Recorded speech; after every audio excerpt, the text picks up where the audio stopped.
Quelle est la différence entre un masque à gaz et un masque chimique? Eh bien, le masque à gaz, lui, il est beaucoup plus performant et beaucoup plus coûteux.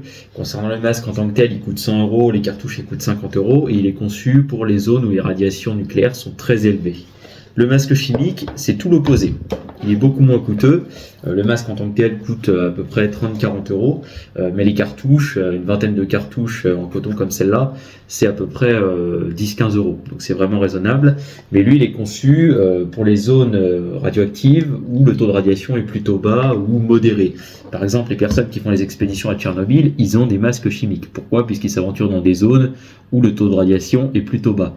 En revanche, un jour, il y a eu des chercheurs qui ont eu la très mauvaise idée d'aller au pied de l'éléphant. Donc si on prend toujours le cas de Tchernobyl, le pied de l'éléphant, qu'est-ce que c'est? C'est la zone de Tchernobyl la plus radioactive. Et donc eux, ils y sont allés avec des masques chimiques, des combinaisons un peu archaïques, entre guillemets, et ils sont morts 3 jours plus tard dans d'atroces souffrances. Pourquoi? Parce qu'ils n'avaient pas le matériel adéquat vis-à-vis du niveau de radiation qui était présent dans cette zone. Mais je vous rassure, même avec par exemple un masque comme celui-là et une tenue NBC de qualité militaire, ils seraient quand même morts, mais un peu plus tard. Pourquoi? Parce que même avec des protections contre les radiations, quand vous êtes dans une zone où le taux de radiation est vraiment beaucoup trop élevé, les combinaisons ne suffisent pas toujours. Mais encore une fois, les combinaisons sont là pour limiter la casse, on va dire.